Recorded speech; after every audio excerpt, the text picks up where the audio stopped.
uma vivência do processo da anistia muito diferente, né? O Lucas pesquisou ela, enfim, essa jovem que não viveu, e fez desse processo, né, a sua tese, a sua dissertação de mestrado, e o Genuíno viveu esse processo e é um dos anistiados, né?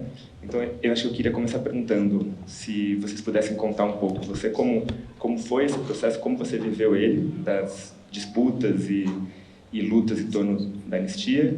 E acho que, Lucas, se você puder narrar um pouco do que você põe no livro, em especial as disputas em torno da ideia de esquecimento, que eu acho que é uma ideia muito importante para a gente na peça. Bem, boa noite. Eu fiz uma viagem, porque hoje pela manhã, coincidentemente ou não, eu tive um diálogo via Zoom, através de uma companheira cuja irmã morreu, foi assassinada no Araguaia. E ela, através do diálogo, ela queria recuperar a memória da irmã. E a gente conversou muito sobre o Araguaia, a selva, o que existia lá. E ela insistia para ter a memória da irmã. Foi a primeira vez que eu conversei com ela, desde quando eu fui preso. Não. E eu dizia para ela, olha, as pessoas que foram assassinadas são mais de 50 companheiros, cujos corpos não foram entregues até hoje, só 2. Eu dizia para ela que os corpos certamente foram queimados, ou os corpos foram deixados na selva, na umidade, e a umidade dilui o corpo, os ossos do corpo na terra. E eu falava para ela que a Mãe Terra, relacionando com a selva, guardava uma história, uma memória que a gente tinha que resgatar. E eu estava discutindo com ela a memória. E que a irmã dela não tinha, na memória, não tinha morrido. E foi, é claro, com a minha visão e a visão dela era de uma irmã. E foi um diálogo muito tenso. Eu fiz isso hoje. Hoje de manhã foi por acaso que teve essa coincidência. Eu fiquei 5 anos preso, como preso político, no período da ditadura militar, e eu vivi a experiência, que eu não vou relatar aqui, porque vocês conhecem e tal, mas eu vivi a experiência cujo centro foi o seguinte: a tortura, ela dilacera o ser humano, o corpo que é uma coisa e a mente que é outra. E você vive o fio da navalha. É o fio da navalha permanentemente. E esse processo é um processo de dilaceramento. E você só resgata o ser humano enquanto sujeito se você se segurar na sua integridade. E eu vivi esse limite. Na minha experiência, eu fiquei 5 anos preso. Eu fui solto antes da lei da anistia, porque eu cumpri a pena de 5 anos. Como eu participei da experiência do Araguaia, e para a ditadura ela era invisível, ela não existia, a experiência do Araguaia passou a existir depois que acabou, a partir das reportagens feitas por jornalistas. Um deles faleceu há 15 dias atrás, o Paulo Dória, que fez a primeira revista Guerrilha do Araguaia. E o segundo, a grande matéria, foi do Jornal da Tarde, quando na época eu era professor da equipe. E então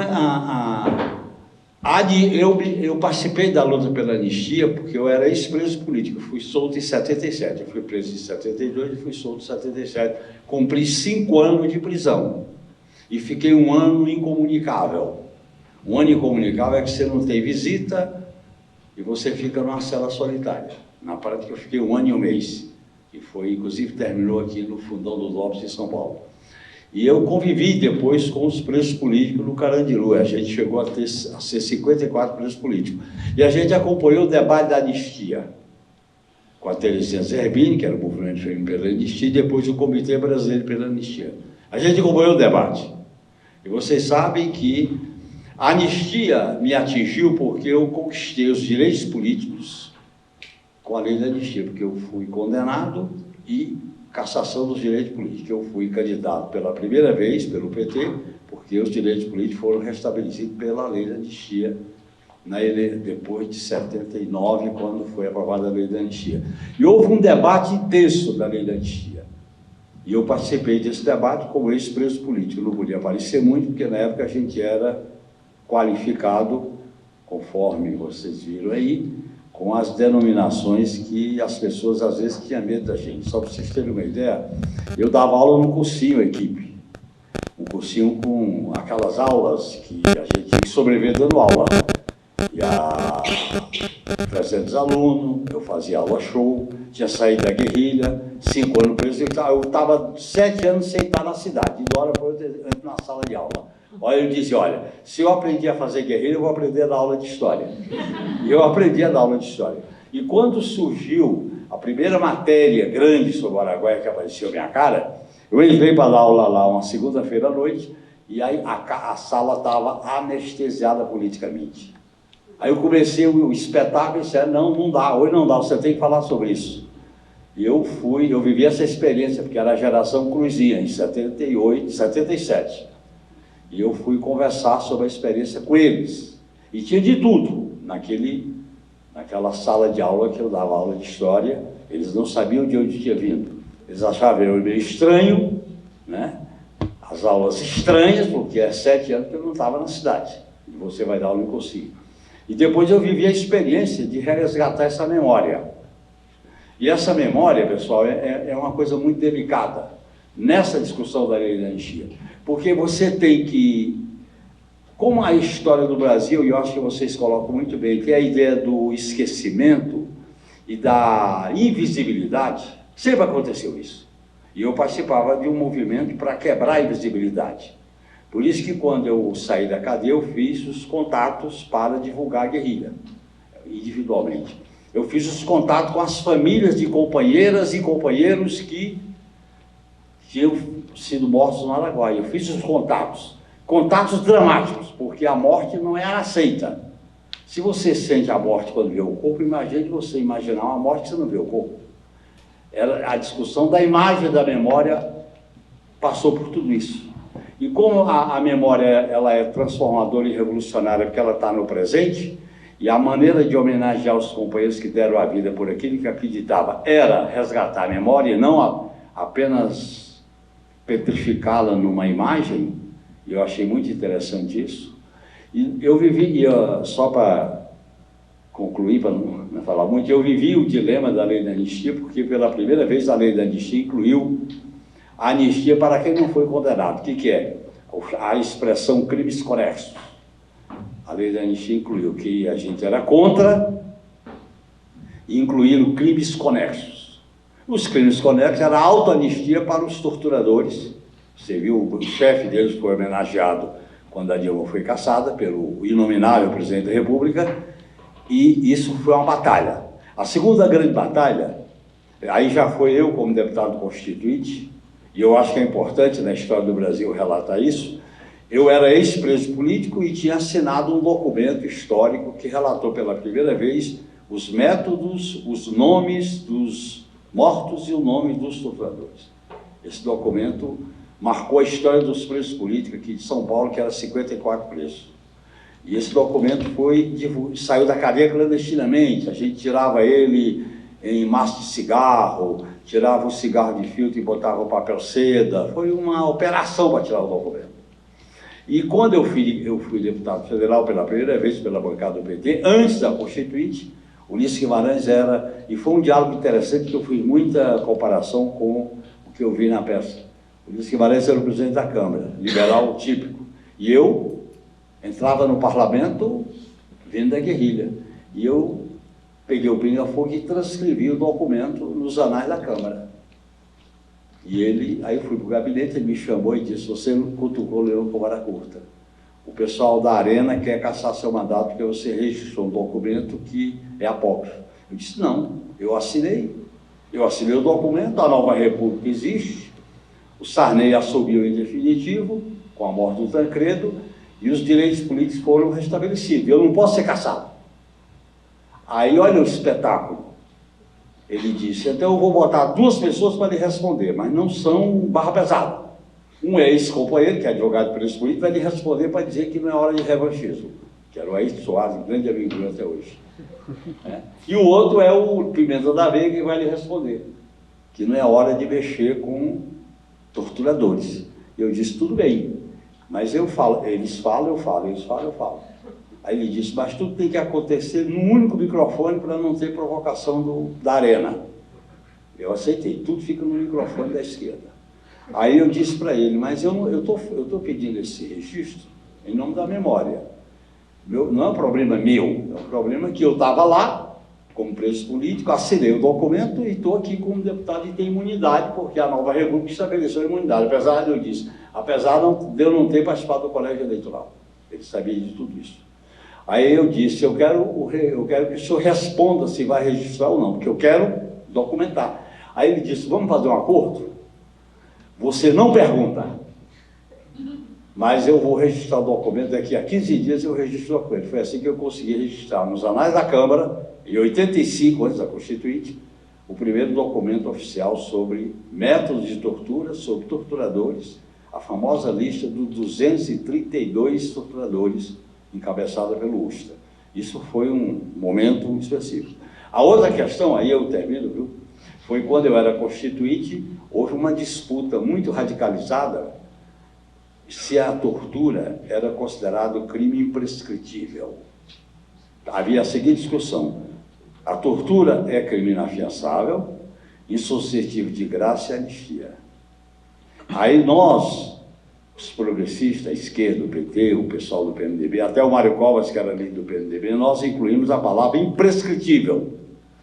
Aí houve uma disputa muito pesada no plenário para essa palavra sair do texto constitucional, que vocês não vão encontrar. Se vocês olharem os incisos do artigo 5º, não tem a palavra imprescritível. É com base nessa omissão da palavra imprescritível que o Supremo Tribunal Federal depois decidiu equivocadamente que a lei da anistia tinha sido incorporada à Constituição de 88 e recaía sobre a lei da anistia, sobre os possíveis crimes dos torturadores, a prescrição, porque a tortura não era crime imprescritível, conforme a decisão do Parlamento Brasileiro, e nós estávamos lá. Foi uma decisão dramática, rachou tudo, muita porrada, microfone quebrado, não foi uma... Então havia todo... Aí é bom vocês entenderem, a transição, ela produziu uma coisa que a peça trabalha muito bem, e eu tinha encontrado essa expressão lendo Lacan. Quando o passado não passa, ele fica recalcado, e ele volta com muita força depois. Por isso que teve a negociação com os militares na transição, e esses militares vieram depois e deram o golpe em 2016 e produziram o inominável. É o que vocês falam, o passado abandonado não passa. O passado abandonado não passa, está na história do Brasil. Está aí. Quer dizer, nós tivemos uma transição, os torturadores não foram julgados, nem condenados, diferente do Argentina, só ver o filme Argentina 1985, e aqui no Brasil eles deram o golpe em 2016, foram eles que deram, o parlamento foi apenas a formalidade do Supremo, produziram um candidato que quase destruiu tudo, e aí nós ainda estamos nesse processo de reconstrução. A gente viveu essas entranhas, todas elas. Eu vivi essas entranhas porque eu participei do processo mais duro da ditadura, que foi ser preso em 72. O auge da repressão foi em 72, 73, quando surgiu o desaparecimento. E olha bem, pessoal, os desaparecidos políticos começaram depois da morte do Herzog, do Alexandre Vanucci e do Manuel Filho, porque como deram muito desgaste, eles começaram a matar sem aquela versão dos tiroteios, dos atropelamentos, e aí desaparecia. Os desaparecidos começaram a partir daí. E a gente estava na cadeia. E a gente acompanhava esse processo todo dentro da prisão. Às vezes fazendo greve de fome, às vezes saindo de uma cadeia para outra. E esse processo foi muito interessante. E o que segurava a gente era essa ideia de que a causa e a vida em função de uma causa mantém a gente de cabeça erguida. Que você faz uma luta. Toda hora você faz uma luta. Até para não botar a mão para trás é uma luta. Porque na cadeia você tem que botar a mão para trás. E a gente diz, não, nós não podemos botar a mão para trás. Você pode bater, mas isso a gente não faz. Então eu acho que essa discussão é muito interessante sobre, que eu acho que a Antígona revela bem esses dilemas da luta, da memória, do resgate e da essencialidade do ser humano enquanto sujeito nesse processo. Que você é sujeito cantando, irritava eles, a gente sabia quais eram as músicas que irritavam eles, era sujeito gritando, Era sujeito no pau de arara, que a gente segurava no limite, era sujeito fumando, porque eu era viciado, tive que deixar de fumar, e a gente lutava por cigarro ou pelo fogo, né? E às vezes a gente inventava coisa para ter o cigarro e o fogo. E também a gente lutava pelas mínimas coisas. E a última que eu vivi dramaticamente foi quando eu estava preso, torturado, eu tinha tido uma crise de malária, e a malária, ela tira a água do corpo, que é uma febre muito alta. E o choque elétrico tira a água do corpo. Você sabe que o choque elétrico tira a água, né? Você fica com o corpo seco. E eu gritava muito por água, eu gritava, água. E um soldado recruta, jogou uma garrafa de água mineral na cela. E eu bebi aquela água e desmaiei a noite inteira e dormi. 10 anos depois, devido à entrevista que eu dei na Playboy, eu contei essa cena e ele me telefona, eu era deputado já conhecido, dizendo que queria falar comigo, um assunto pessoal. Eu demorei a atender, mas fui atender. Era ele era soldado recruta, não era mais do Exército, e ele disse que estava no gabinete, o consultório do médico, leu a Playboy e viu a minha entrevista. E ficou emocionado e o filho pediu para ele falar comigo. E eu marquei um encontro com ele no aeroporto de Santos Dumont, que ele morava no Rio, no bar onde se bebia água mineral. E a água mineral era um encontro clandestino. Eu não conhecia ele, mas ele me conhecia, para a gente poder se encontrar e comemorar a água que me aliviou uma noite inteira lá na cidade de Carolina do Norte, próxima ao norte de Goiás, era Maranhão, próximo ao sul do Pará, quando eu estava preso. Então, esses dilemas que vocês colocam muito bem na peça, essas entranhas, a gente vivia. Também, como eu convivi com dezenas de presos, a gente conhecia essas histórias, conversava sobre elas, dialogava. E quando veio a lei da anistia, tudo isso veio à tona. Veio à tona de maneira dramática. Eu digo para vocês que a lei da anistia foi a transição no limite da conciliação nacional. Não, mas nós queríamos o impossível. Eu gostava muito de cantar aquela música que o Chico Buarque canta. O sonho impossível. Transformar possível o sonho impossível. E a gente dizia que a gente tinha que lutar pelo impossível. Por isso que a gente botou o documento relatando os presos, os torturadores, para dizer que a gente não podia aceitar o crime conexo que acabou anistiando os torturadores. Até hoje tem decisão do Supremo sobre isso. Eu já falei demais assim para a introdução. Né?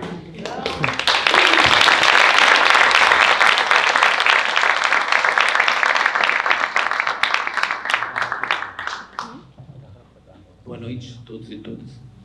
Queria começar, na verdade, agradecendo ao Vicente, ao Miguel pelo convite, agradecer ao Genuíno e a todo mundo que está aqui. Bem, eu já acompanho a produção da peça há algum tempo, né, Vicente? A gente já conversou bastante sobre isso lá desde 2019, e é muito legal ver isso agora encenado, ver no palco, é um prazer muito grande. Queria parabenizar todo mundo que fez parte disso. Então eu queria começar retomando algumas coisas, que algumas das coisas da minha pesquisa aparecem um pouco na peça. A primeira coisa é que a anistia ela sempre teve um caráter duplo, né? E na memória social ela tem um caráter duplo, porque ao mesmo tempo que foi um movimento intenso de luta contra o regime militar, e a luta pela anistia, feita pelo Movimento Feminino pela Anistia, feita pelo Comitê Brasileiro pela Anistia, foi uma luta que abertamente se colocou em oposição e pela dissolução da ditadura, ao mesmo tempo que ela tem esse caráter, que é um sentido de luta política, ela tem um outro caráter, por outro lado, que é o caráter de perdão dos torturadores e de impedir que os torturadores fossem julgados e condenados. Então ela sempre teve esse caráter duplo na memória social. Mas quando a gente vai investigar a anistia, a gente vê que o caráter duplo da anistia, ele não é uma construção posterior. O caráter duplo da anistia, ele existe desde o germe desse movimento que se opõe à ditadura. Já existia um caráter duplo ali. Que inclusive vocês mostraram na peça a distinção que a Heloísa Greco faz, e que eu cito, né, que é a anistia enquanto amnésia ou a anistia enquanto anamnésia. A Clara vai reclamar do jeito que eu estou falando grego aqui. Que é uma ideia de uma anistia como esquecimento ou a anistia como uma rememoração, né? E aí a tese da Heloísa Greco é que a anistia começa no movimento feminino pela anistia, uma luta da anistia falando abertamente nos termos que aparecem aqui, inclusive como esquecimento, é necessário você passar uma borracha sobre isso, você pacificar a sociedade. E você pega as declarações iniciais do movimento feminino pela anistia, está muito claro isso nos discursos, nas discussões. Com a popularização e com a vinda do Comitê Brasileiro pela Anistia, que de fato é uma coisa mais ampla do que o movimento feminino pela anistia, você ganha uma outra característica da anistia, que é a anistia enquanto luta pela memória, enquanto luta pelo julgamento dos torturadores, enquanto luta particularmente a partir de uma atuação muito forte dos comitês de familiares de mortos e desaparecidos, que tocam essa luta de uma maneira muito intensa, isso tudo entre 1975 e 1979, né? Então esse caráter estava duplo ali. Mas, diferente da Heloísa Greco, que acha que o caráter dentro do movimento prevaleceu o caráter de luta pela memória, se a gente olha os documentos enviados pelos movimentos ao Congresso, ou mesmo a discussão pública, como vocês mostraram aqui, a fala do Jader Barbalho, que era da oposição no Congresso, sempre esteve presente nessas falas essa duplicidade, essa ideia de... O próprio substitutivo apresentado pelo CBA, o primeiro substitutivo, né, depois eles apresentam outro, ele falava também da possibilidade da anistia enquanto esquecimento, enquanto perdão, enquanto passar uma borracha para avançar em relação à democratização e a construir a democracia e construir o futuro, né, que vocês apresentam na peça, essa ideia de construção de futuro. E, em verdade, o que os militares conseguiram fazer com muita eficácia, em grande parte porque eles tinham as forças armadas e conseguiam impor isso, foi pegar o programa mínimo, ou o programa mais recuado de quem estava na oposição e colocar isso como regra, colocar isso como o mote da transição. Eles conseguiram impor isso enquanto mote da transição, porque eles estavam na estrutura de poder. Mas isso não seria possível, me parece, se não houvesse, dentro da própria oposição, aqueles que também defendiam isso, aqueles para quem isso era o suficiente. E se a gente for ver o sentido geral, a lei de anistia ela é aprovada no mesmo mês que a lei de partidos políticos no Brasil. Isso é uma coisa bem pouco falada, mas a lei de partidos políticos é aprovada, a lei de anistia em agosto, a lei de partidos em setembro, na verdade, com um mês de diferença. E assim que eles aprovam a lei de anistia, que tinha sido a anistia tinha sido esse movimento de união entre diferentes grupos, se aprova a lei de anistia, você tem o retorno de milhares de exilados que estavam alijados da vida política do país há 20 anos. Você tem a ditadura apontando, olha, agora vocês vão se organizar em partidos. E a opção da maioria das pessoas que estavam mobilizadas naquele momento é construir o seu partido político. E aí eu não estou julgando a opção de ninguém, só estou dizendo que, na prática, a construção se dá em torno disso. E aí a pauta de oposição à ditadura se constrói por outros meios. E a ideia de julgamento de torturadores, ele perde força naquele momento, porque naquele momento se achava que outras eram as prioridades. Vale lembrar que isso só acontece, a ditadura só é colocada nesse papel, porque a luta pela anistia ela acontece no momento de maior ascensão da luta dos trabalhadores na história do país. Você nunca teve nenhum outro momento como as lutas dos trabalhadores que tiveram no fim da década de 70 e início da década de 80 no país. Então, se a ditadura criou novos mecanismos e novas formas de incorporar as pessoas, foi porque existia uma luta de trabalhadores que, de alguma maneira, era necessário criar meios para que o Estado reincorporasse essa luta e continuasse a ser o que o Estado sempre que é uma forma de controle das pessoas. E aí a gente vai para discussão sobre a anistia em si e o que isso significa socialmente, né?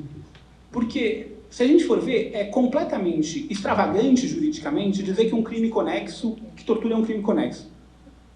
Porque crime conexo por exemplo, se você vai roubar uma casa e você quebra uma janela para roubar a casa, o dano de quebrar a janela é um crime conexo ao crime que você vai fazer de roubar a casa.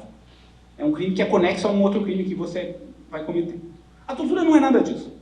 E se a gente for ver também, posteriormente, o Brasil criou uma comissão de anistia que reconhece as pessoas como anistiados. Não tem nenhum militar, nenhum torturador reconhecido como anistiado no Brasil.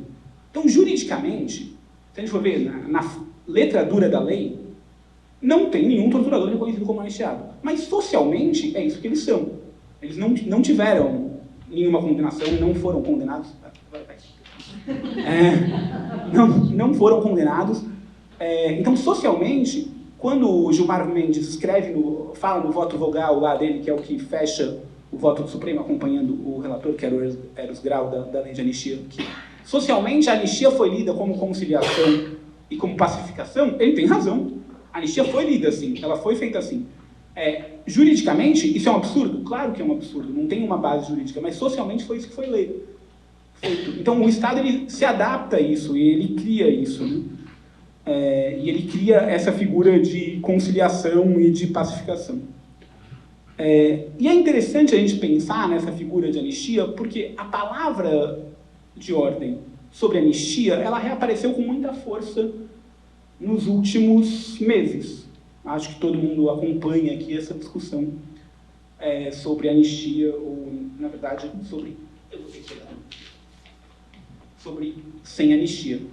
E aí eu acho que a gente tem que pensar, pensando no desafio da peça, essa ideia de memória, de olhar para o passado e pensar o que quer dizer quando a gente fala sem anistia, né? Porque pensando que a anistia, ela não foi só o anistiamento de torturadores, mas ela foi uma luta política de pessoas que se opuseram à ditadura e que lutaram para libertar outras pessoas. Desculpa. Tá tudo bem. Que também se opuseram à ditadura. A gente tem que pensar em algumas coisas quando a gente está retomando essa palavra de anistia, né? Ou anistia nunca mais. A gente tem algumas eu levantei aqui algumas hipóteses sobre as consequências políticas dessa ideia de anistia nunca mais. A primeira delas, eu vou falar de duas que são otimistas e duas que são um pouco mais pessimistas. A mais otimista é que a próxima vez que a gente se mobilizar para derrubar um regime, a gente seja vitorioso. Logo, a gente não vai precisar lutar para anistiar nossos presos. Então, a gente pode gritar anistia nunca mais, porque quando a gente lutar para derrubar um regime, a gente vai ganhar, então a gente não precisa lutar para libertar presos depois. Essa me parece bastante otimista. Uma outra hipótese otimista é que, ao gritar sem anistia, a gente está pretendendo reafirmar uma ideia que não se deve conciliar, que não deve ter nenhuma conciliação possível. Isso me parece um pouco estranho no momento que a gente tem o governo mais conciliador da história do país. A gente tem um governo que foi eleito na maior conciliação, na chapa mais conciliadora possível. E a gente está falando sem anistia no sentido de não vai ter conciliação, mas a conciliação foi eleita. Ela está no governo. O Múcio é ministro da Defesa. É isso, é o ministro da Defesa. Então, a conciliação está feita. O retorno dessas palavras de ordem sobre a anistia após o fim do governo Bolsonaro parece vir de uma ideia, de uma interpretação de que o Bolsonaro foi eleito porque associou sua imagem à ditadura, que é uma ideia que foi comum na esquerda, né? Me parece que como a gente não julgou os violadores, agora a gente teria aprendido a lição e por isso a gente precisaria julgá-los. Me parece que aí tem um outro problema, que a gente acha que a disputa social e a disputa política se resolve pelos meios jurídicos, pelos meios de disputa militar, e que aí... Militar não, desculpa, pelo meio de disputa estatal. E que aí, se a gente julgar os torturadores, a gente vai impedir que essas coisas aconteçam de novo. Me parece que a gente está depositando muitas esperanças ao esperar na ação estatal para a resolução dos problemas sociais e não na luta social para a resolução dos problemas. Também reforçar uma ideia própria do Estado penal que a gente vive, que o medo de ser punido por alguma coisa é o que impede a pessoa de cometer um crime. E não é isso que acontece, a gente sabe que não é isso que acontece. Então, se a gente está falando que o julgamento dos torturadores, e por mais que eu acho que quem cometeu a série de violações, tanto na ditadura quanto agora, teria que ser julgado, se a gente achar que o medo dessas pessoas é o que vai resolver os problemas sociais, a gente está apostando na mesma lógica de solução que a direita aposta para a resolução de crime, achando que encarcerar as pessoas é o que vai resolver, e não achando que se a gente acumular força social suficiente para mudar quem está no poder é o que vai resolver. As palavras como pacificação, conciliação e o possível, elas aparecem tanto no campo dos defensores quanto no dos opositores da ditadura, né? Então, eu acho que uma das questões que a gente pensava durante esse processo é essa ideia de possível, né? Quer dizer, quem que delimita esse possível? E essas ideias todas ganham hoje em dia, a atualidade que a gente, quando começou a pensar a peça em 18, 19, não imaginaria, né? Que essa ideia que essa palavra iria voltar, anistia, e que a ideia desse possível, ela estaria na boca não mais dos nossos adversários, mas inclusive do nosso próprio governo, né? Então, eu queria perguntar um pouco sobre C-89, você tendo vivido, você estudado, se vocês identificam ali uma vitória ou uma derrota, um pouco qual era, você que viveu, qual era a sensação naquele momento e como pensar ou refletir ou lidar com a parte desse desejo de esquecimento, conciliação e possível que está no nosso campo, não no deles, porque o deles é mais fácil para a gente pensar. Olha, eu relato para vocês o que eu vivi. E quando você vive a memória, ela não é um documento. Ela é carne, sentimento, emoção, pesadelo. Eu vivi muitos pesadelos. Porque eu acho que o grande problema que está marcado a classe dominante, da maneira como ela domina, ela sempre foi pelo esquecimento, a invisibilidade e o medo do passado. É só ver o que aconteceu com a escravidão, é só ver o que aconteceu com os povos originários, é só ver o que aconteceu com a questão, por exemplo, do autoritarismo, que foi uma marca. E o lema, muda-se alguma coisa para que nada mude. Eu te coloco isso porque eu passei por uma cena que era uma mistura de vitória e de derrota. Quando eu entrei no Congresso Nacional para não ir ao colégio eleitoral e não fui, porque eu só aceitava se fosse eleição direta, eu participei da campanha das diretas e defendia que a ditadura fosse derrotada pelas eleições diretas. E se tivesse sido derrotada por eleição direta, a transição ela seria democrática. Ela não foi uma transição pactuada. E nós não fomos ao colégio eleitoral. A bancada do PT era 5 deputados, os 5 não foram. E eu entrei no Congresso. Quando eu estava no Congresso, que eu vi aquela multidão cantando, caminhando e cantando do Vandré, eu me arrepiei, porque era uma mistura de derrota e de vitória. E a gente vivia isso. É claro que quando a gente saía da cadeia, era uma mistura de derrota e vitória. Vocês pensam que era fácil sair da cadeia? A gente cantava a Internacional e a suíte do pescador e chorava. Quem saía e quem ficava. Porque a luta vai criando um laço de pertencimento entre as pessoas. E esse pertencimento se estende. E qual foi o grande problema da transição e o grande problema, inclusive, dos nossos governos, particularmente da primeira fase do Lula e da Dilma, foi a gente não ter colocado a memória como uma política de Estado.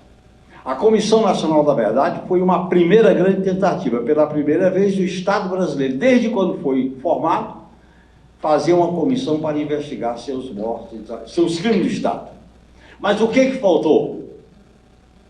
Faltou, não era antes da prisão de A, B ou C, dos torturadores, nós tínhamos que resgatar a memória do que aconteceu e fazer um pedido de desculpa ao país. É isso. Coisa que foi feita na África do Sul e parte foi feita agora na Colômbia. Esse é o problema. Na medida que você não... A memória ela é revolucionária porque ela traz o passado para o presente. Por isso que a direita não quer a memória. E eu acho que vocês trabalham muito bem com essa peça, com a ideia da memória como uma coisa revolucionária. Tudo bem, algumas pessoas bota um velhinho general aposentado na cadeia. Você pode até fazer isso. Mas se você não colocar na frente a ideia da memória como a sublimação da ação humana num projeto coletivo, você está compactuando com a conciliação. Então, eu acho que esse é o problema. E esse problema está colocado agora. O 8 de janeiro, se a gente não resgatar essa memória para desmilitarizar o Estado, desbolsonarizar as Forças Armadas, nós vamos manter o passado e ele não passa. Esse é o problema. Porque foi assim na história do Brasil. Getúlio deu um tiro no peito e já deu golpe por 10 anos. O Jango foi derrotado com as reformas de base. E nós fomos derrotados com o golpe de 2016, fazendo um governo de inclusão social. Então, olha bem, tem coisas que acontecem que é uma mistura de derrota e vitória. É claro que eu participei intensamente do Comitê Feminino e o Comitê Brasileiro. Participava sim, porque também o pessoal que participava, só para vocês saberem, pessoal, naquela época, a gente era preso político, a gente era chamado de terrorista. A gente ia para as reuniões e ficava meio na manha, porque o pessoal, se a gente falasse muito, o pessoal achava que a gente queimava o cenário, queimava a fita, a gente ficava com cautela. Mesmo os comitês da reconstrução da UNE, a SBPC, as greves do ABC, a gente ia com cuidado. Está entendendo? Porque se a gente fosse muito com sede do pote, não dava. E a grande mídia, vou deixar isso claro para vocês, não dava espaço para a gente, porque qualquer coisa que a gente falava, ele dizia que a gente estava prejudicando a transição. Esses radicais estão prejudicando a transição. Se contenham. Era uma pressão violenta. Entendeu? Só para mostrar para vocês que essa resistência, nós lutávamos contra a relação de força hegemonizada pela classe dominante, representada pelo MDB. Talvez o cara mais avançado daquele setor era o Ulisses Guimarães e o Mário Covas. Os outros, era lá a conciliação. E o Teotônio Vilela, que uma vez ele foi visitar a gente no presídio do Hipódromo, e os caras perguntaram, você está aqui em nome de quem? Ele disse, eu estou aqui em nome da República. Ele chutou a porta. Aí quebrou, foi a maior confusão no mundo. Então, eu acho que é interessante vocês... eu acho que a esquerda brasileira tem uma história de dignidade política. Por isso que eu faço umas reflexões, porque pessoal, a gente resistiu dentro da cadeia com greve de fome. Greve de fome dentro da cadeia para mudar de cadeia. Greve de fome para não botar a mão para trás. Greve de fome... Olha bem o negócio da memória. A gente resolveu botar o nome de cada cela da casa de detenção, tinha o nome de um companheiro morto. Carlos Marighella, Lamarca, Oswaldão, Bacuri, cada cela tinha o nome de um companheiro para fotografar. Do Carandiru. O Erasmo Dias entra lá, sem a gente saber, com um chicote, e ele batia naquelas fotos e dizia, eu pensava que tinha aqui homens, mas são tudo homossexuais, bicho, porque tem retrato de homem na cela. E ele puniu a gente e botou na cela forte, porque a gente tinha retrato de companheiros mortos. Olha bem, a gente tinha retrato na porta da cela de companheiros mortos. Ele não aceitava, ele foi punido, porque estava com essas fotos. E aí nós fizemos uma greve de fome para poder ter o direito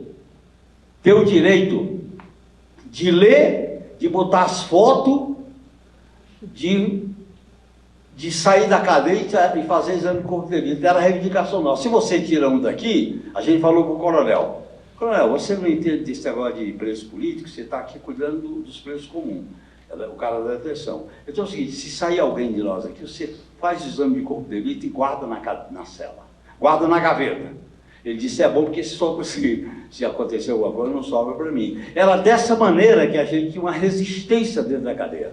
Uma resistência silenciosa que não aparecia. E a gente fazia questão de resistir, com base nesse valor que a peça coloca muito bem. Quando mataram o Exódio, a gente resolveu fazer um protesto dentro da cadeia. Ninguém ia saber, mas era fundamental que a gente protestasse, porque mataram o Exódio. E a gente protestou, não saiu na imprensa, mas a gente protestou. Isso deu uma punição. Porque a cadeia quer... Eles não querem só prender você. Eles querem prender tua cabeça, tua palavra, eles querem prender teu corpo, a tua mente, o teu coração, os teus valores. E a gente dizia que não, aí não dá. Se nem a tortura a gente negociou isso, imagina aqui dentro, ele vai para o pau. E a gente ia. Então, essa luta, ela não se expressou na transição, porque a transição, ela foi um outro cenário de negociação, e a gente não tinha muita força para interferir, porque a transição era liderada pela burguesia, principalmente pelo MDB. E eu acho que mesmo quando a gente ganhou a eleição em 2003, a comissão, na verdade, tinha que ter se instalado em 2013 e não em 2011. E qual era a conclusão principal da Comissão Nacional da Verdade? Era relatar que houve terrorismo de Estado e mau-estado e oficializar um pedido de desculpa à sociedade. Nem isso a gente fez. E aí ela foi usada como bode expiatório para dar o golpe de 2016, porque ela fez algo muito ousado, que era relatar os crimes praticados pelo Estado. Nem isso os caras aceitaram. Como uma vez o professor Antônio Canto falou para mim: vocês botaram o povo no orçamento. O orçamento é para botar o povo, o orçamento é para botar os interesses da banca financeira. E vocês botaram o povo no orçamento com programas sociais. Foi de conciliação. Mas mesmo essa conciliação eles não aceitam, porque a burguesia brasileira é truculenta, racista, patriarcal e nunca cede nada. Vocês estão vendo aí a pressão violenta com o Banco Central, teto de gasto, 8 de janeiro, tal. Então, esse é o dilema que nós vivemos. Então, eu quero dizer para vocês que eu participei desse processo, na maioria deles eu fui derrotado. Na anistia eu fui derrotado. Na Constituinte eu fui derrotado. Mas aí eu usava aquela frase do Darcy Ribeiro: eu prefiro estar do lado, eu prefiro as minhas derrotas que estar do lado dos que me derrotaram. Então, a maioria das coisas foi derrotada. Na Constituinte, é claro, a tutela militar, a questão da desobediência devida, a questão da desobediência civil, a questão de abrir os arquivos, porque a memória ela passa a ser revolucionária, porque o passado ilumina o presente e o futuro. Essa é a questão central do Brasil. E não é esse o pensamento dominante da burguesia, nem sequer, dentro da academia tem vertentes, mas não é pacífico. Isso não é pacífico. Então eu só estou colocando como esses dilemas que a gente viveu. Eu estou desenvolvendo, eu estou colocando para vocês a minha contribuição, como eu vivi isso. E eu fui fazendo minhas reflexões em cima dessa vivência que eu vivi. Vivi assim, os 5 anos de cadeia, depois a construção de um processo político, que eu fui integrante dele, e eu tive ainda a sorte, ou o azar, de pegar uma segunda prisão, que eu costumo dizer. Quando eu fui preso pelo Mensalão, na ditadura a tortura começava no corpo e chegava na alma. No Mensalão a tortura começava na alma e chegava no corpo. Não é por acaso que eu tive um aneurisma da aorta em plena condenação do Mensalão. Na ditadura chegava no corpo, aí chegava na alma depois. Na democracia liberal, a tortura começa na alma, porque é a tua imagem, a tua reputação. Aí depois chega no corpo, não tem jeito. Porque não tem como dilacerar o corpo e a mente. Aí eu resgato o Spinoza, que alguns aqui devem conhecer. O corpo e a mente se juntar numa política de ser humano que é muito violento, e você vive esse dilema. E eu acho que a Antígona representa... Vocês trabalharam muito bem com esse valor, com essa ideia da homenagem, da memória. A homenagem, ela é hipócrita. Pô, homenagem a Tiradentes, porra, a maior hipocrisia do mundo é a polícia militar fazer homenagem a Tiradentes. Né? Olha a homenagem a Rui Barbosa, que está aqui, inclusive, na Maria Antônia.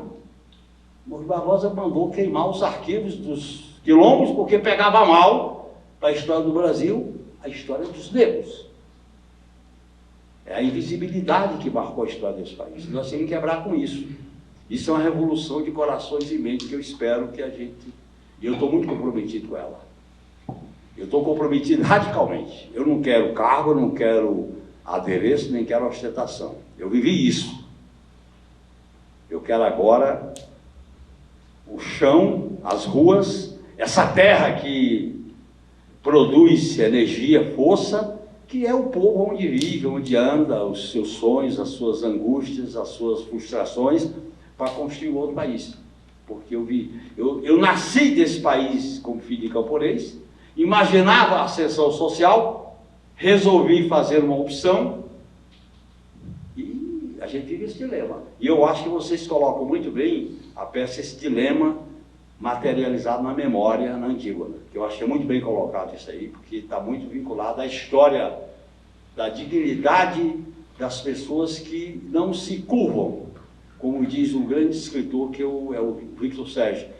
Quando você, no capitalismo, quando você se humilha, você já morre antecipadamente. Quando você luta, você corre o risco de viver com dignidade. Né? Pode até morrer também, mas corre o risco de viver com dignidade.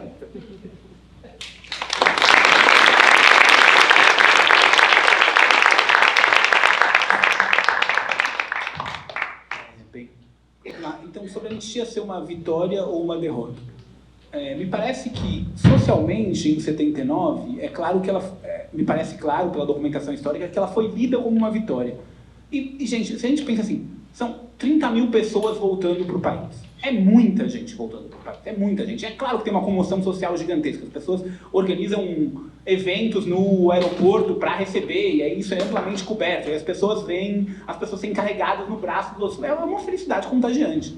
É evidente que as pessoas se sentiram... E assim, a gente não tem como julgar a felicidade alheia, porque você está 20 anos sem ver essas pessoas, você tem uma sensação de que, bem, agora as pessoas estão voltando e agora a gente vai conseguir mudar o que está aqui. Me parece que é claro que tem uma leitura social ali, e aí a gente não tem como deixar as pessoas têm o direito de estar infelizes, porque seus companheiros voltaram, e elas podem voltar a participar politicamente, o que elas não podiam, né? Então, acho que não cabe esse julgamento sobre a felicidade alheia. Mas, assim como todas as vitórias que os trabalhadores tiveram ao longo da sua história, elas se mostraram como parciais e incompletas, e em pouco tempo elas foram reincorporadas na lógica de dominação do Estado. No caso da anistia, é quase imediatamente reincorporada na lógica de dominação do Estado. Não é que ela é uma vitória que depois é reincorporada. Não, é no ato fundacional dela, ela está servindo como reincorporação dos trabalhadores, da luta no Estado, é isso. A gente está usando essa luta para modernizar o Estado e para fazer o Estado, agora com mais pessoas participando da gestão do Estado burguês, a gente vai conseguir, com mais pessoas participando da gestão do Estado burguês, controlar melhor o conflito social que estava deflagrado na década de 70 e 80. E é um projeto que é eficaz, eles incorporam mais pessoas na administração do Estado burguês e ele consegue controlar melhor o conflito social desde então, e é mais eficaz no controle do conflito social da década de 80 para cá. E aí, muito se discute de, não, por conta disso a gente ficou com uma incompletude democrática. E a democracia burguesa é isso. A democracia francesa jogou os argelinos que protestavam pela independência da Argélia dentro do Rio. Isso na década de 70. Jogou todo mundo dentro do Rio, matou todo mundo lá dentro. Na década de 60, desculpa. Mas, bem, é isso. Então, a democracia, ela não tem problema em usar a violência do Estado contra a sua população. Em nenhum lugar teve. Então, a gente fica falando, não, a nossa democracia é incompleta. Não, democracia é isso aí. Se a gente quer, pelo menos a democracia representativa, burguesa, é isso aí. Ela vai fazer isso. Se a gente quer outra coisa, a gente tem que dizer claramente que a gente quer outra coisa, que a gente quer outro tipo de mobilização. Porque, mesmo quando você tem uma presidenta que era ex-guerrilheira, foi a Dilma Rousseff que aprovou a lei antiterrorismo no Brasil. No bojo das manifestações de 2013. Logo depois das manifestações de 2013, a Dilma aprova uma lei antiterrorismo. Ela foi considerada terrorista na luta política dela.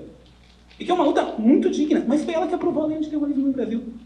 Pensando e assim, no contexto das mobilizações que estão acontecendo. E todo esse discurso de, não é hora de lutar agora, foi o que se ouviu quando se estava na rua de 2013.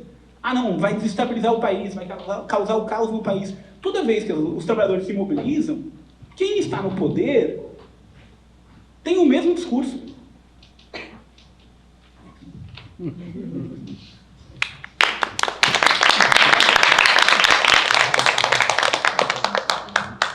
Eu queria abrir, a gente tem ainda alguns minutos, queria saber se alguém tem alguma pergunta.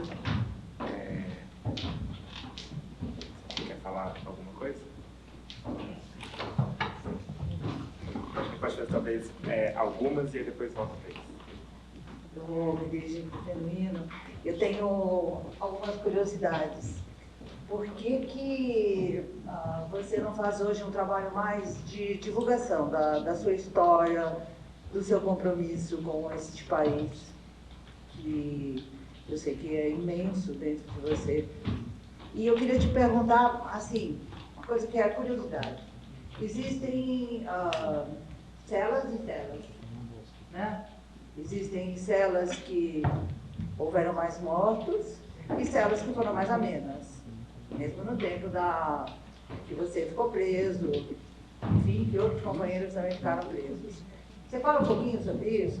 Você diz cela de prisão? Sim, por exemplo, uma cela no norte, como você falou que você teve preso lá perto do Araguaia, não sei o quê, era mais amena, não tinha tanta morte. Não, isso é curiosidade minha, tá? Porque, como você falou que você ficou preso em várias celas, eu tenho essa curiosidade mesmo. Tá bom. Obrigada. Só perguntar se alguém mais tem perguntas para a gente fazer de uma vez só, porque acho que a gente está no final do nosso tempo. Ou... Depois você fala mais um pouquinho sobre o livro do Lucas? Eu tenho. Vocês me ouvem? Sim. É? Ah, tá, então. É verdade. Tudo bem. Obrigado. Primeiro, muito obrigado pelo debate. Eu tenho uma pergunta um pouco retomando o que o Lucas tinha falado sobre o Sem Anistia. Eu acho que tem uma diferença, também tentei chegar, tem uma diferença em outros países sul-americanos que tiveram um processo de redemocratização distinto do nosso, onde houve outra forma de lidar com os torturadores, enfim, com essa construção de memória também, né? Então, acho que a primeira pergunta, um pouco mais direta para o Lucas, seria como você vê isso? Você acha que quando você evoca essa anistia também não se está falando disso e no sentido também de hoje, do que está acontecendo no Brasil hoje? E acho que daí uma pergunta um pouco para os dois, no tema do Sem Anistia, quais os limites do possível nessa briga? Ou seja, se a ideia de Sem Anistia ela é possível, se ela sai, se ela não sai, por onde ela sai, por onde ela não sai, o que está constringindo a gente, o que o atual governo está fazendo, ou pode fazer, ou está deixando de fazer, ou, enfim, queria saber a opinião de vocês sobre isso. Obrigado.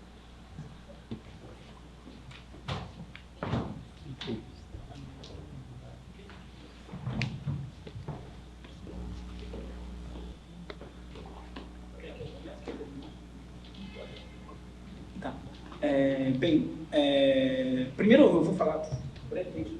O livro é fruto da minha dissertação de mestrado, ele saiu pela editora Intermeios, saiu em 2015, acho, ou 2016, agora não tenho certeza.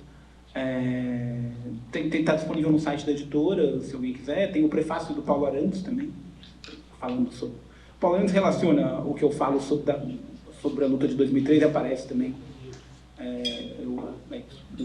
o serviço do livro. Mas agora, indo para o que o Vicente perguntou. Eu acho, Vicente, que de fato, quando se grita assim, anistia, tem essa ideia, né, de olhar para o Chile, olhar para a Argentina e ver essas experiências de julgamento de torturadores, e onde, de fato, no Chile e na Argentina, essa experiência pública de memória, de discussão de memória, fez com que a defesa dos regimes militares ficasse muito mais restrita publicamente a um nicho específico dentro da sociedade. Ficou assim por muitos anos. Eu não sei se esse diagnóstico é atual. Quando a gente vê o Millet como primeiro nas pesquisas em Buenos Aires, e segundo no geral da Argentina, e vê o Cast indo para o segundo turno no Chile, eu não sei se e agora ganhando mais força com a Caixa está cada vez mais forte porque o governo Boric está se dissolvendo a olhos vistos, né? Não sei se alguém aqui acompanha a política chilena ou não, mas o governo Boric sofreu uma série de derrotas e isso fez a extrema-direita ganhar ainda mais força na discussão pública chilena, né? Então, quando você tem esses casos, me parece que atualmente o processo de julgamento que esses países teve, que foi relevante e que serviu para ter uma condenação pública muito maior, esse processo de julgamento em si não está impedindo a ascensão da extrema-direita nesses países. Talvez consiga se impedir nesses países que essa extrema-direita se torne governo. Talvez. Até agora tem impedido. Mas eles se tornaram uma força relevante nesses dois países, isso é fato. É impossível contornar o quanto eles são relevantes nesses dois países, mesmo que esses julgamentos tenham acontecido. O que me parece que existe ali, então, uma limitação social mesmo, que a gente está jogando juridicamente numa aposta que não é só juridicamente que a gente vai resolver. Então, eu acho que é por aí que a gente Tem que pensar. Do ponto de vista de o que a gente deveria propor, me parece que a gente, dentro da esquerda e dentro da esquerda radical, de uma maneira geral, a gente parou de propor a utopia mesmo. O Russell Jacob tem um livro muito bom, que é dos anos 2000, infelizmente pouco lido aqui, que se chama O Fim da Utopia. E ele vai discutir nesse O Fim da Utopia de como que a falta de proposição de uma transformação radical da sociedade por parte de todos fez com que a sociedade virasse uma ideia, ou mudar a sociedade virasse uma ideia de administração de conflito e de administração de demandas, e não mais uma transformação radical. E que isso limitou a possibilidade de pensar coisas diferentes. Eu acho que a gente colocar que a gente quer algo radicalmente diferente do que a gente pretende, do que a gente vive, é fundamental para as pessoas perceberem, porque as pessoas não são felizes com o mundo que elas vivem. Então, se a gente pretende uma transformação radical, a gente tem que dizer para as pessoas que a gente quer uma transformação radical. A gente tem que nomear que a gente quer uma sociedade radicalmente diferente, a gente tem que ter coragem de pensar qual vai ser essa sociedade, de pensar qual é a mudança, e não pensar em administração de pequenos conflitos ou qual é a demanda que tem agora, e sim colocar que a gente quer uma sociedade diferente e falar sobre ela, e pensar sobre ela, e propor ela, porque senão ela não vai acontecer. Não existe ela assim, a gente imaginar, assim, a gente criar. A gente vai criar. É claro que a gente vai criar também lutando, também transformando, mas se a gente não falar sobre ela, ela não vai acontecer. Olha, primeiro uma informação, viu, Roupeira? Desde quando eu passei pela segunda fase da tortura midiática do espetáculo, eu tomei uma decisão minha, pessoal. Eu não falo com a grande imprensa, eu só falo com a imprensa alternativa. Eles me telefonam, querem entrevista. Eu não falo com vocês. É um direito que eu tenho enquanto ser humano, enquanto militante político. Ou eu me viabilizo falando com os blogs alternativos e fazendo como eu estou fazendo aqui, como eu fiz hoje de manhã, como eu vou fazer amanhã à noite, como eu vou fazer terça-feira à noite, eu não posso depender, porque eu construí uma experiência com a grande mídia, que eu era fonte, eu dava muita entrevista, porque eu era usado como se fosse uma poesia e o sangue. A política tem a poesia e o sangue junto. Eu vivi essa dialética. E eu disse para eles, eu conheço muitos, inclusive, que estão na mídia, grande mídia, eu disse, eu não falo com vocês. É um direito que eu tenho. Se eu exercesse cargo público, eu tinha que prestar conta a vocês. Mas como eu não exerço, eu não falo. Então, por isso que eu... Agora, tudo isso que eu estou falando aqui, eu falo nos blogs, falo em todos eles. E faço muita atividade de roda de conversa diretamente. Foi uma opção que eu fiz. Foi uma opção que eu fiz porque eu vivi... Olha, pessoal, eu vivi a experiência da guerrilha. Vivi a experiência de preso político. Vivi a experiência do PT, fundação do PT. Eu sou fundador do PT, continuo no PT. Eu vivi a experiência intensa do parlamento. Eu quero dizer para vocês que quando eu cheguei no parlamento em 83, eu podia ser um espetáculo, porque era ex-preso político do parlamento. E eu conversei muito com esse meu amigo, Ayrton Soares, que é uma pessoa que eu respeito muito, ele disse, olha, ou você quer ser deputado para valer, então se joga aqui dentro. Eu me joguei para valer. Eu fazia de tudo ali e brecava, impedia sessão, impedir votação, ou no parlamento, no parlar, ou na ação política. Tipo, um dia a gente tomou conta do plenário e disse, vocês não vão votar isso, porque nós vamos comprar 50 apitos e buzinamos toda vez que ligava para votar. E não tinha como votar. Eu participei de briga, com quebra de microfone, com jogar microfone em outros. Era assim a disputa. Então, como eu vivi intensamente isso, eu não queria voltar ao parlamento. Quem introduziu o conceito de tortura científica no capitalismo foi um general francês na Guerra da Argélia. Você já ouviu falar no filme sobre a Argélia, né? Desse método da tortura científica. A tortura científica, ela mata porque ela vai no limite da resistência humana. E aí você pode ter acidente, eles falavam acidente de trabalho, você imagina como é que é. E então, a gente vivia isso. E a gente vivia com um companheiro e vivia com outros. Então, não é que tinha mais morte ou menos morte. Aqui em São Paulo era o centro nevrálgico por causa da Operação Bandeirantes. E tinha mais morte. E tinha mais. Tá certo? Por isso que a gente lutava para que houvesse atestado médico da gente na cadeia. Porque tendo um atestado médico, se matasse, olha, esse cara não estava em situação de saúde precária. Não era todo mundo que ia se suicidar, né? Exatamente. É tanto que quando eu fui, olha bem, quando eu fui transferido de São Paulo para Fortaleza como punição por causa do protesto que a gente fez da morte de Herzog, eu disse que não ia. Eles disseram, você vai. Aí eu me dei conta que eu estava preso e tinha que ir. Aí eu disse, deixa eu pegar minhas coisas. Eu fui na cela pegar minhas coisas. Aí o Luiz Eduardo tem isso até hoje. Aí eu escrevi uma carta, comunico que não vou me suicidar. Aí ficou assim. Quer dizer, porque eu sei lá o que ia acontecer, a gente estava preparado para qualquer Por coisa. isso que eu te falei, Fortaleza foi melhor do que São Paulo? Pior. Porque aqui tinha muitos presos, tinha muita gente, era melhor. Quanto mais gente, pessoal, a cadeia é o seguinte, quanto mais gente, melhor. E quando eu falo cadeia, é para explicar para vocês. Uma Porque coisa, dá pra fazer mais discurso, não, né? uma coisa é quando você é preso e é interrogado e está incomunicável. Aí, olha, a tua vida está no limite. Tinha um companheiro que me gozava muito, porque ele queria que eu fumasse, eu não fumava. Só que depois eu me viciei e tive que cortar o cigarro na porrada quando eu tive a neurolisóide. Ele dizia, nossa vida não vale nada, porque o teu nome não está na grade. Grade é a relação dos presos que está na cela. E ele brincava que a gente tinha que resistir a qualquer jogo. Aí a gente fazia exercício de resistência humana, física, para poder... E a melhor, o que irritava mais ele a gente fazia, que era cantar internacional, uma cerveja, apesar de você que ia à volta do cipó de aroeira. Isso aí irritava ele. Essas 4 aí era água na cela. E a gente fazia. Aí você vai criando maneira. O ser humano, pessoal, ele cria maneira de não se subjugar. É impressionante. Você aprende a ter uma resistência nas piores situações.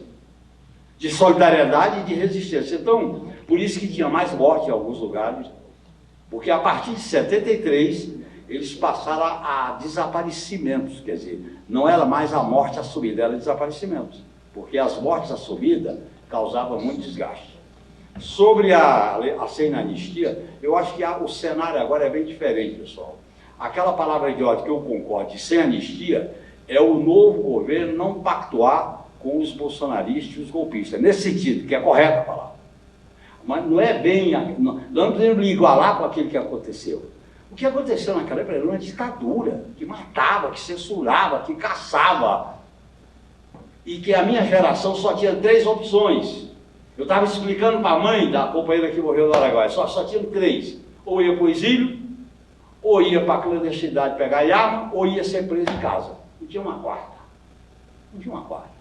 Principalmente as pessoas conhecidas que participaram do Congresso de Biúna, que lá estava a nossa fotografia. Então é nesse sentido aí. Sobre o acordo com os militares, pessoal, eu recomendo a vocês que tem um livro que chama Mata, do Leonêncio Nossa. Ele traduz, retrata o acordo que foi feito na transição. Qual era o acordo? Os militares que eram denunciados por tortura e desaparecimento não seriam promovidos. Nem foi, ninguém foi. Mas não seriam julgados. Esse era sendo o acordo selado na transição da ditadura para a democracia. A famosa transição da anistia tinha como pano de fundo esse acordo. Por isso que os torturadores não foram, ninguém foi julgado. Mas também ninguém foi promovido. Foi o acordo que eles fazem. Quando eles dizem agora, vocês já viram o outro, hoje, não, nós temos que... página virada é o discurso mais fácil. É página virada não é coisa nenhuma. O 8 de janeiro não é página virada. Se for na página virada, produz o que eles estão agora fazendo no GSI. Não existe página virada. A história não é de página virada. Né? E nesse sentido a lição da peça antiga é muito rica, porque não tem página virada, meu. E quem quer mudar o mundo, e mudar o mundo mudado, jamais pode aceitar a ideia de página virada, porque a história não está recomeçando do zero em cada momento. Ela tem uma continuidade enquanto processo dialético. Finalmente, pessoal, eu acho que nós temos um dilema. Existe uma espécie de fatalismo do possível. Existe um fatalismo que é o que dá. Os caras produzem uma coisa tão feia como foi o Inominável, que qualquer coisa que melhore já é um alívio. A gente tem que saber combinar. Primeiro, a gente tem que cuidar do imediato. Como é que eu vou chegar para uma pessoa que está passando fome, que está desempregada, que está piorando a casa, que está perdendo o emprego, que está arrebentada, eu vou dizer, não, só a revolução. Eu tenho que dizer, tem que ter melhoria de vida, tem que ter salário, tem que ter emprego, tem que ter acesso à educação, tem que ter acesso à saúde, tem que criar oportunidade, mas temos que ir mais longe com a crise que está aí. Aí sim, você liga o imediato com o futuro. Se a esquerda não ligar o imediato com o futuro, ela fica fazendo um discurso isolado, a direita diz, eles só querem chutar o pau da barraca, e aí a gente fica isolado. Então, e o dilema de quem governa, não é, eu não estou governando, então eu faço isso como, eu sou leal ao Lula, eu apoio ele, eu tenho uma relação, porque o Lula é a melhor possibilidade histórica que nós temos, se não fosse ele, esse cara ia continuar. Então eu tenho essa noção agora. Eu não estou no governo, eu não tô, agora eu posso criticar. Por exemplo, eu critiquei a indicação do Múcio. Eu critiquei a maneira como o GSI tem que ser extinto. Os militares que participaram do golpe, e não é só os que estavam no GSI, boa parte da cúpula, você pode fazer o que o Gustavo Preto fez na Colômbia. Você indica os mais modernos e cai os mais antigos. É uma maneira de você fazer uma espécie de transição para valer. Porque a transição nessas coisas não existe. Eles falam transição, mas não é para ter transição. Esse é que é o problema. Então nós temos que combinar. Veja bem, eu quero que vocês entendam essa minha expressão. A gente tem que lutar por reforma sem ser reformista. Porque eu tenho que ter reforma para melhorar a vida do povo. Como é que eu vou lá para o Encantado, onde mora minha mãe, meu pai mora lá, morreu, meus irmãos, e eu vou dizer para ele que não é importante ter água encanada, ter cisterna, ter agricultura familiar, tem que ter. Agora, eu vou dizer que tem que mexer na propriedade da terra. Eu só posso mexer na propriedade da terra, no poder dos bancos, do teto, se eu tratar desse dia a dia das pessoas. Tá certo? Que aí está essa desgraceira social que está na Zona de São Paulo. Então, a gente tem que ligar o possível com o impossível e sair da fatalidade que só dá para fazer isso. A esquerda só se viabiliza quando ela luta pelo impossível, quando ela é ousada, quando ela... Agora, para ela ser ousada e lutar pelo impossível, ela tem que tratar das questões do cotidiano das pessoas, senão ela fica fazendo um discurso meio que não bate na vida das pessoas. Na vida que eu digo é no sofrimento das pessoas. E esse sofrimento, pessoal, se tornou muito grave com a pandemia, se tornou muito grave com o risco da transição ecológica, se tornou muito grave com a guerra. O futuro da humanidade, de certa maneira, está correndo risco. Agora, como a humanidade não é um banco, se fosse um banco, eles já tinham resolvido, mas como não é, eles já não estão resolvendo a crise dos bancos, mas a transição ecológica não é um banco, a Covid não é um banco. Tá certo? A guerra da Ucrânia é um banco. Então não dá para resolver assim. O sistema está colocando em risco. E eu acho que nós temos que pensar num caminho que possa ser essa ligação. E eu sou entusiasta do governo Lula. Eu era mais direção quando na primeira fase, agora eu sou mais militante. E digo o que eu falo, o que penso, de maneira independente e livre. Agora, eu não posso torcer para ele não dar certo. Eu tenho que torcer para ele dar certo. Tem que mexer com os bancos, tem que mexer com o teto de gastos, tem que fazer uma reforma tributária. Não existe reforma tributária neutra, como que é o Haddad. Não tem. Não existe neutralidade para mexer com o tributo, né, pessoal? O tributo mexe com a riqueza. Como é que é neutro? Não tem como, né? Tem que mexer. E na hora que a gente for botar o dedo nessa ferida, eles vão protestar. Eles já estão criando a onda, o desgaste. Desculpa eu trazer um pouco para hoje, porque essa realidade de hoje tem muito a ver com essa história recente que a gente viveu. Porque a nossa geração é filha da utopia. É proibido proibir, que a sem-flor desabroche. Nós não tínhamos medo do risco. Hoje eu tentei falar para uma irmã, eu digo isso porque para vocês entenderem, eu tentei explicar para a irmã de uma companheira que morreu no Araguaia, ela dizia, como é que é? Vocês iam para lá, não sabiam para onde ia? É verdade. E eu explicando para ela, ela disse, mas é verdade? É, a gente não sabia para onde ia. Porque era uma geração desprendida.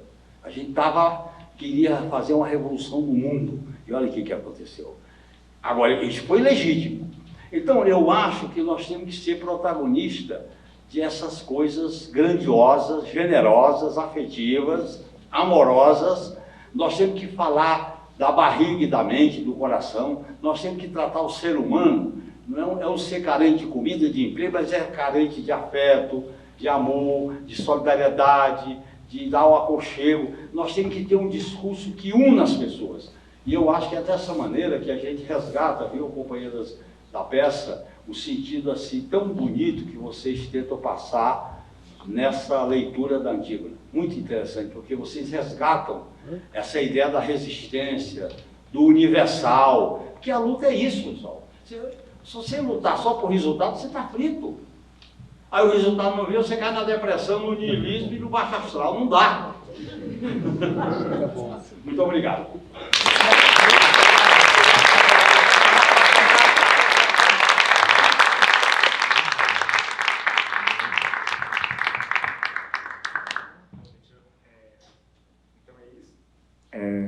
Então é isso, muito obrigado a todo mundo, em especial aos dois, e a gente segue aqui em cartaz por mais 3 semanas. Obrigado.